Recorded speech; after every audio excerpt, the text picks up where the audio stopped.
Nate with Sauce Ain't the Boss here again, and today is day number 141 of quitting alcohol.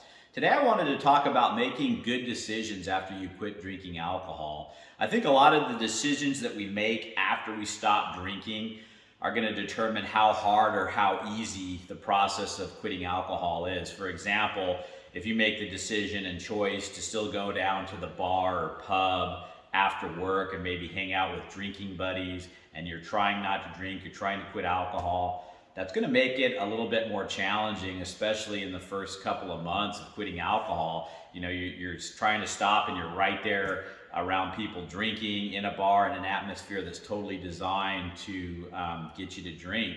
And so when you quit alcohol, you need to start thinking about making good choices and decisions to give you the best opportunity to have the most success at quitting alcohol.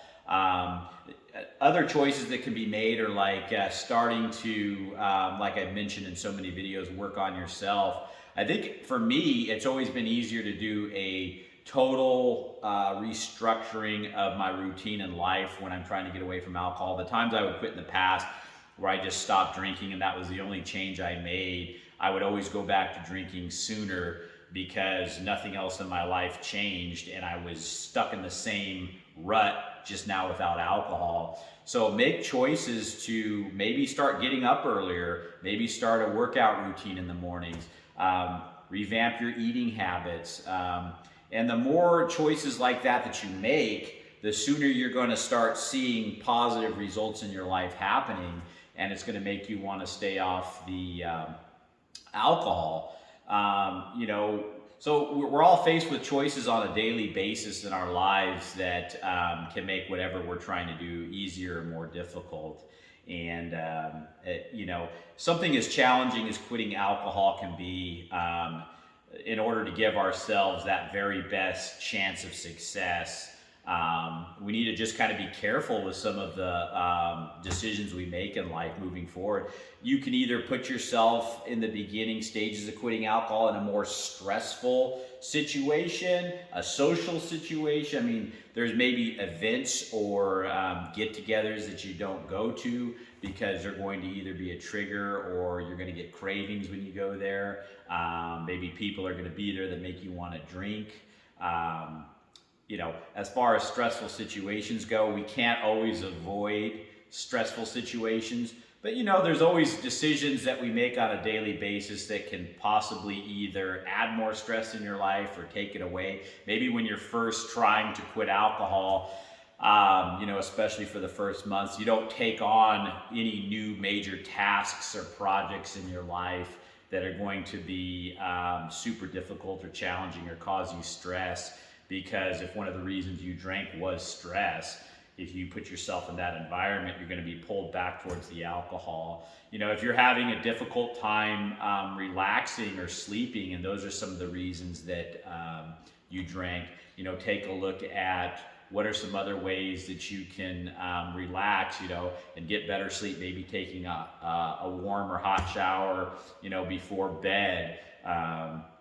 Making choices, to not be on your phone right before bed, because that blue light and stuff has been shown that, if you're getting a lot of screen time right before bedtime, that's not going to be conducive to helping you fall asleep quicker.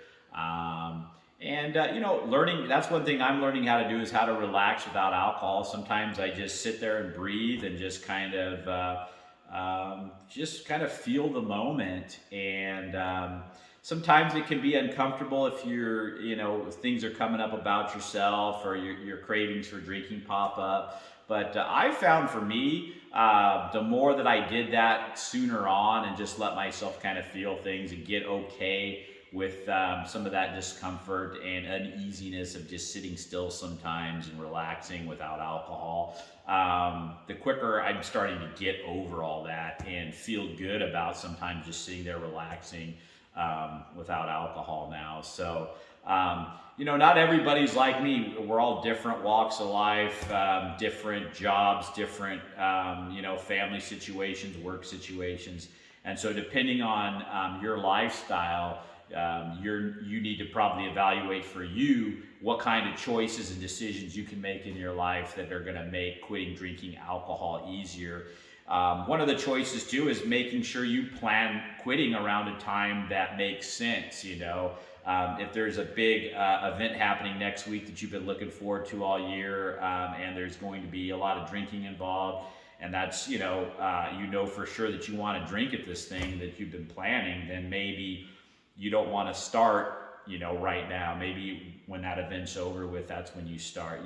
But I do warn, and I have said, there's really never a perfect time to quit. And so just be careful. You don't keep saying, well, after that, and then there's another excuse and another excuse. And then, it keeps getting drawn out and prolonged to where it never happens.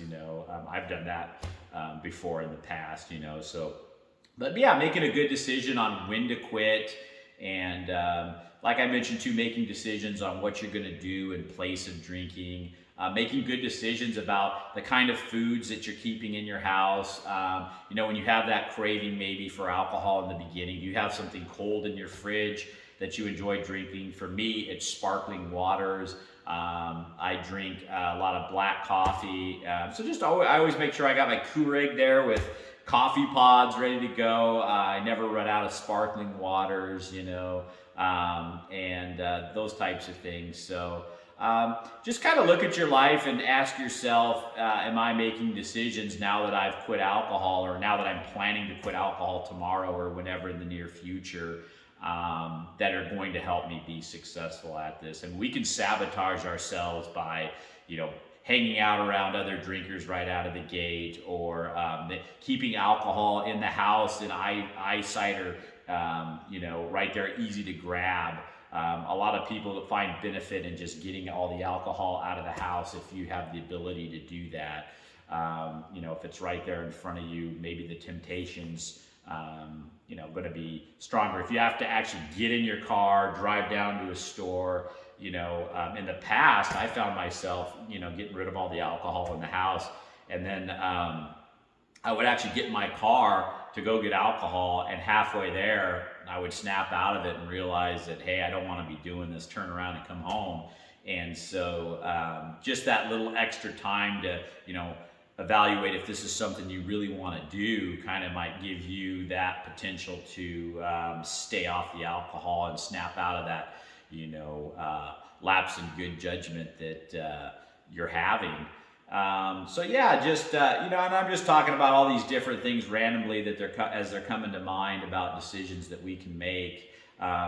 There's definitely going to be good decisions and bad decisions that are going to make this easier or harder. Making the decision to get your mind on your side in the moment a craving hits, or you're thinking about alcohol, and getting up and doing something and switching the trajectory of your thoughts. That's been a huge one for me. I don't know how many times I'd be, doing whatever, and then I'd think about drinking, and I could really use a drink right now, or I want to drink. And if I sat there and I dwell on it, and I turn up the dial on that thought, it can kind of start getting, pretty sneaky and make you want to go back to the drinking. So why go there? Make the decision, you know what, I'm not going there. I'm going to think about this instead. I'm going to go work on this project. I'm going to go work out. Whatever it is you can do to get out of that thought process of wanting to go back to drinking and stuff. And, making the decision to pick up hobbies, to do things, projects and different things that are going to be relaxing and non-stressful, to put you in an element to where, you're occupied but not stressed, to where, you don't think about the alcohol as much. For me, like I mentioned, I changed a head gasket on a car that I had, and I did that within the first month of quitting alcohol. And it just gave me something to work on that I kind of actually enjoyed doing in the evenings, and kept me busy and occupied away from alcohol. So that was a good decision for me to kind of take that on. And so there's lots of different projects, or learning new hobbies, or learning something online that maybe you've wanted to learn about that you've been putting off because you're spending so much time drinking. That could be something too. So I think as many challenges as this can present sometimes when you quit drinking, the more good decisions you make that lead you in a direction away from alcohol, the sooner on the better, rather than making bad decisions like I mentioned, going down to the bar, or maybe getting in a social situation that you know you're not quite ready to handle when there's alcohol flowing all over the place, or keeping the alcohol in the house.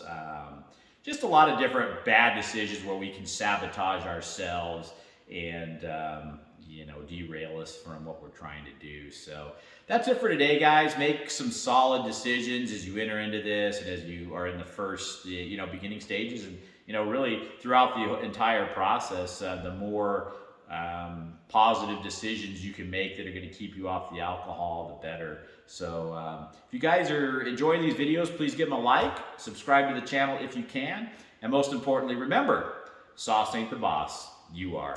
You guys have a great day.